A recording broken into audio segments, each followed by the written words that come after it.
Muito bem, meus caros, muito bem. Mais uma manhã de gravação aqui no meu, no seu, no nosso Cafofo. Hoje não teve live pela manhã porque é, estamos com problemas técnicos na internet, não tem jeito. Tá vindo de novo o técnico aqui em casa para olhar de novo essa desgraça, para ver se isso conserta. Mas isso não quer dizer que a gente não possa gravar o nosso Valadão da Fiel. Valadão da Fiel que vem sempre antes do jogo, beleza? Hoje à noite nós temos um jogo contra o Água Santa, um dos piores times do campeonato. Esperamos uma boa vitória. E a gente sempre aproveita para falar como foi o jogo anterior para poder fazer a previsão do próximo jogo. Beleza? Então é isso. Deixa o like, se inscreve, ativa as notificações, porra, dá aquele valeuzinho se você tiver aquela graninha sobrando. Ajuda a gente na nossa meta de doação, tá aqui em cima. Você vê aquela barrinha vermelha ali em cima da nossa meta de doação. E quanto mais próximo chegarmos a essa meta, melhor será o desenrolar aqui do nosso espacinho de gravação e jogo, tá? É uma ajuda muito grata que eu peço a vocês e espero que toque o coração de vocês, porque tá difícil, o cara tá apertado e eu preciso desse monitor novo para poder controlar melhor as lives, até porque a situação aqui da internet tá ruim, então tem que ficar atento o tempo inteiro, eu não consigo com esse PCzinho aqui do lado não tá colaborando, beleza? A gente vai falar sobre Corinthians e Velo Clube e sobre Corinthians e Água Santa, certo? Começando por Corinthians e Velo Clube, Corinthians 2-1, entrou na sua clássica formação do seu 4-3-2, 4-3-1-2, né? Com esse trio de volantes mais o nosso armador. Dessa vez entramos com o armador, não entramos com três atacantes, entramos com o armador, certo? E o Velo Clube entrou num 3-5-2, beleza? Não foi bem assim que eles jogaram com jogadores abertos nas pontas lá. E no comecinho deram um certo trabalhinho, mas depois o Corinthians estabilizou, apesar de ter tomado um gol de bola parada, que é uma das falhas do Corinthians, né? E o Donelli, ele tem essa dificuldade de sair, o nosso goleiro tem dificuldade de sair do gol, né? Apesar de baixo da trave ele ser muito bom, na minha opinião, mas ele para sair do gol ele é meio estabanado, ele fez duas estabanagens, uma dessas saiu o gol. Beleza? Tivemos a estreia do Coronado como nosso armador titular, já que o Garro ainda está se recuperando de dois problemas, o problema pessoal e o problema físico, né?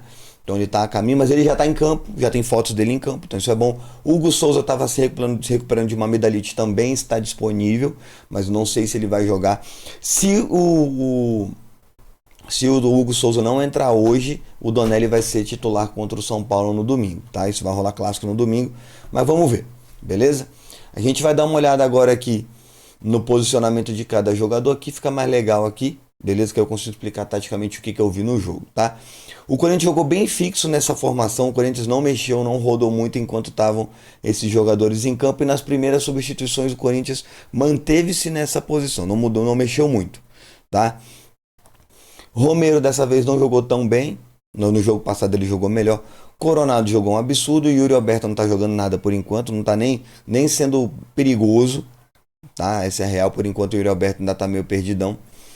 Talvez a presença do Garro e do Memphis facilite muito, porque agora o Yuri é alvo, né? Você deixar o Yuri solto é alvo, beleza? Rian fez uma partida segura, errando alguns passezinhos. André Carrijo teve bons momentos, mas não jogou muita bola. O Raniel simplesão, fez ali a sua função, deu alguns carrinhos certeiros muito bonitos, até diga-se de passagem. Quem gosta de ver aquele carrinho bem dado, é legal ver o Raniel jogar quando tá 100%, porque ele adora dar um carrinho bonito, né? Aqueles carrinhos que o cara vai escorregando 15 minutos e ainda chega lá e ainda rouba a bola. Kaká estabanadíssimo nesse jogo. Ele nunca é um cara de confiança, né, com a bola no pé. O negócio do Kaká é lá na frente e aqui atrás. Com a bola no pé ele é meio perigoso.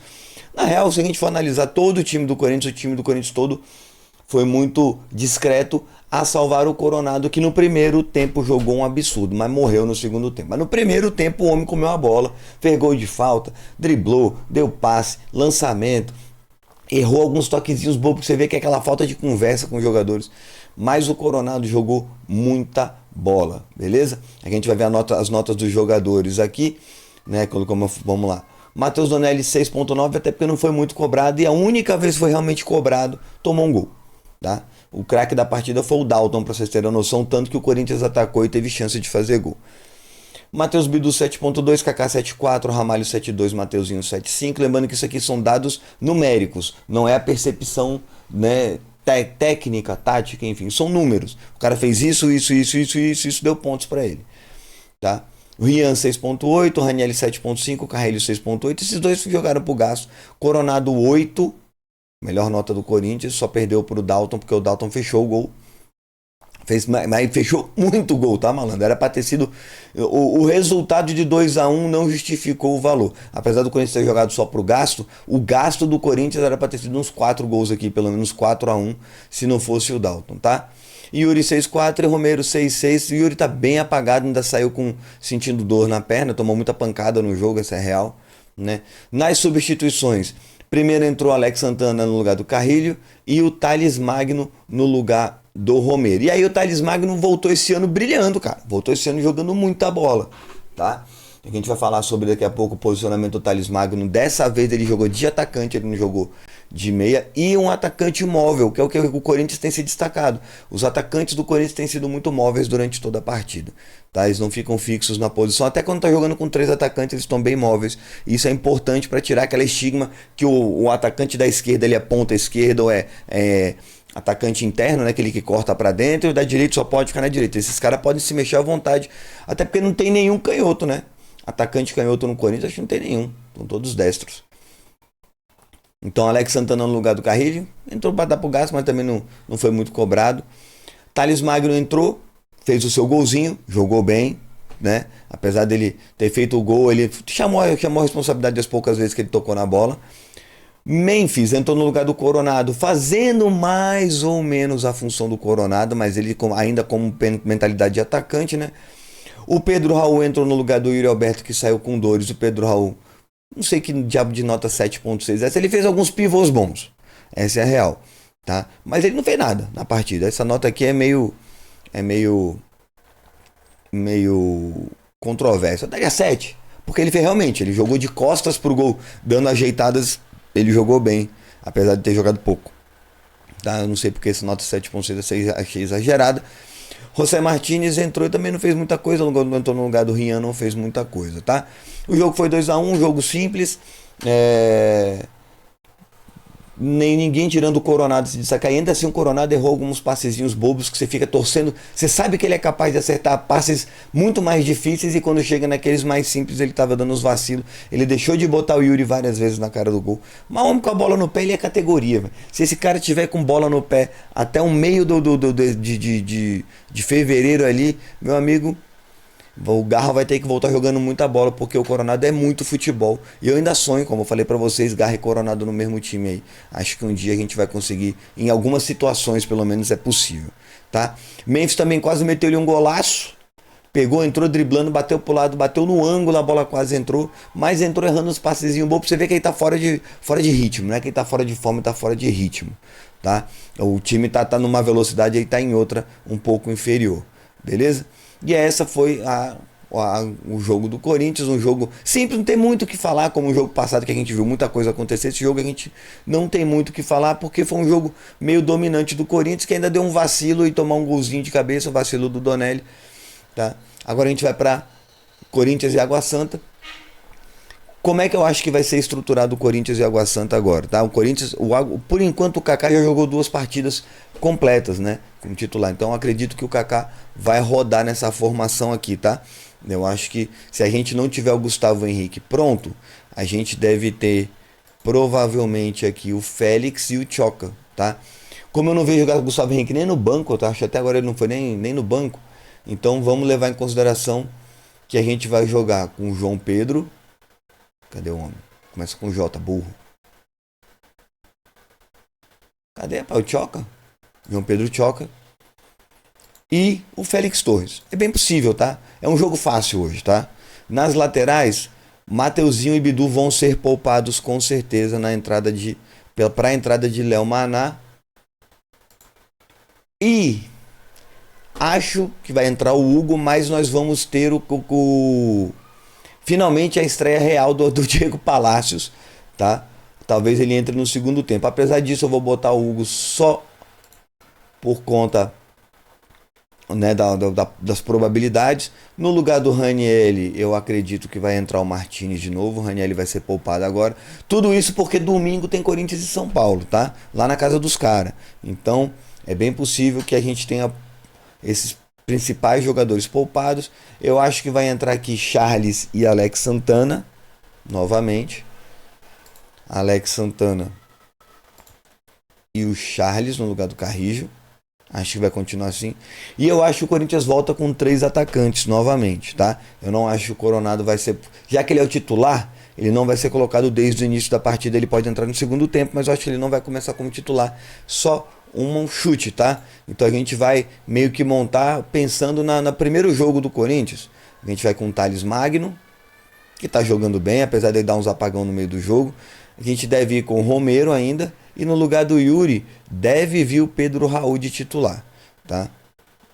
E aí a gente muda um pouquinho o posicionamento dos jogadores aqui, tá? Lembrando que essa formação aqui, esse 4-3-3, eu acho que se o Hugo não aparecer no lugar do Matheus Donelli, o Hugo não joga contra o São Paulo, tá? Acho que não vão botar um jogador sem ritmo, frio, para entrar logo num clássico. Eu acho que se o Hugo vai aparecer aqui, o Hugo vai ser... Se o Hugo aparecer hoje, o Hugo é titular. Se não, o Matheus Donelli vai ser titular contra o São Paulo. Acho que é isso, tá? Thales, Matheus e Pedro Raul. Essa formação não me agrada porque fica faltando alguém para chegar a bola no ataque. E esses 2 jogadores aqui, que são pontas, que deveriam ser as referências da velocidade no time, não são jogadores velozes. O Thales Magno é muito habilidoso, mas você não vê ele ganhar corrida de zagueiro, você não vê ele ganhar corrida de volante, você vê ele receber a bola, sempre ele se posiciona muito bem para receber a bola, sempre em condições de um drible, de carregar uma bola, mas você não vê ele explosivo, que nem o Yuri Alberto, por exemplo, que nem era o Wesley antes dele ser vendido. A gente não vê isso, né? E eu acho que o Pedro Raul entra como titular pelo voto de confiança, já que ele entrou no primeiro jogo, fez gol, no segundo jogo não comprometeu. Então, e ele tá correndo, ele tá se esforçando, não dá pra negar. Cara, a gente tem que parar um pouco assim. Tem alguns jogadores que eu tenho birra, mas eu não torço contra. Um desses é o Romero, tá? Eu não torço contra o Romero, eu não queria nem que ele fosse renovado, tá? Porque eu não acho que ele tá no mesmo nível do restante, mas tem aquele papo de liderança, times são formados por lideranças, né? Várias, não tem uma só. Então o Romero é um cara que gosta de falar, não quer dizer que por isso ele é o único líder do grupo, tá? É um cara que gosta de falar pro grupo. Então, você pega ali os bastidores do Corinthians, ele tá sempre falando, incentivando e tal. Mas ele não tem mais condições de jogar, a não ser que ele troque de posição pro resto da vida e a gente coloca outro cara aqui. Se o Romero jogar só aqui, ele é um bom reserva. Se você esperar que o Romero faça isso aqui, o Romero não vai fazer. Então tem algumas birras com o Romero, certo? Não pela história dele, eu respeito a história dele, respeito ao jogador. Ter birra e desrespeitar o jogador são coisas diferentes. Eu respeito muito o Romero por tudo que ele fez pelo Corinthians, mas eu tenho birra porque eles insistem em fazer com que o Romero jogue numa função que ele não tem a menor condição mais de jogar, que é aberto numa das pontas. Ele não dá conta mais disso. Ele consegue causar muito mais problema na frente da área do que na lateral, certo? E o Pedro Raul é um desses jogadores que eu tenho birra. Por quê? O cara veio pro Corinthians. No dia que falaram Pedro Raul vai ser contratado pelo Corinthians, eu achei péssimo, achei terrível. Você vai ver os números do cara, são ridículos, tá? Mas eu não posso dizer que esse cara não tá se esforçando para ganhar o espaço dele. Torço para que ele volte, porque é um jogador com um estilo diferente. Quando a gente precisa de uma bola na área, a gente bota aí um Yuri numa ponta, um Memphis na outra, e torce pro Pedro Raul ficar ali no meio empurrando bola para dentro. A gente tira um dos volantes e bota um meio aqui mais corredor, né? Um cara que possa fazer essa ligação, chegar a fazer a bola, um Breno Bidon da vida que consegue fazer a bola chegar fácil aqui no ataque, né? Tira um pouco do poder de marcação, bota 2 volantão, Martinez e Ranieri, pedreiragem, solta aqui um Coronado, um Garro, um Bidon, deixa esses moleques soltos e tenta fazer a bola chegar nos atacantes. E aí sim, o Thales pode ajudar, um Romero pode ajudar, o Memphis pode jogar também aqui nessa posição, o Yuri pode se sacrificar para tentar jogar numa das laterais, até cortando para dentro, para fazer um Pedro Raul, por exemplo, fazer aquela bola salvadora, aquele cruzamento, aquela bola que ele empurra de cabeça, que é a única coisa que ele tem de qualidade real, é a cabeçada. O Pedro Raul é um excelente cabeceador, isso aí não dá pra tirar esse mérito dele. As poucas vezes que a bola chegou na cabeça dele, que o Corinthians tem essa mania de ter jogador alto no ataque e cruzar rasteiro, bater lateral, bater escanteio curtinho, nunca vi isso, botou um monte de atacante na área, um monte de zagueiro na área pra ficar batendo escanteio curtinho e voltar a bola pra zaga. Não entendo isso. Mas enfim, essa é a formação que eu acredito que vai começar hoje e eu espero um jogo com mais gols hoje. Tá? Eu acho que o Corinthians tem condições de fazer mais do que 2 gols, 2, 3 gols fácil, tá?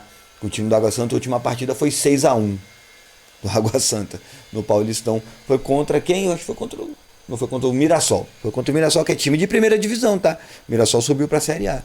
Então eu acho que essa é a formação, acho que vamos ter isso. Não gosto, a bola não chega nos atacantes, quando chega meio mascada, meio moída. Ou não é aquele passe de quebrar linha, aquele passe no pé do cara. Então às vezes não é muito saudável pro desenrolar do jogo, beleza? Mas é isso. Hoje vai ser mais rapidinho, só pra gente fazer uma revisão do que foi o Velo Clube, tá? Jogo pro gasto e o que deve ser o jogo contra o, o o Água Santa. Lembrando que eu tinha falado que vamos ver se eu errei praticamente toda a escalação do Corinthians contra o Velo Clube. Espero que nessa aqui eu esteja certo, beleza? E é isso, meus queridos. Espero que vocês tenham curtido o vídeo. Um grande abraço, de boca, vou nessa, galera. Valeu.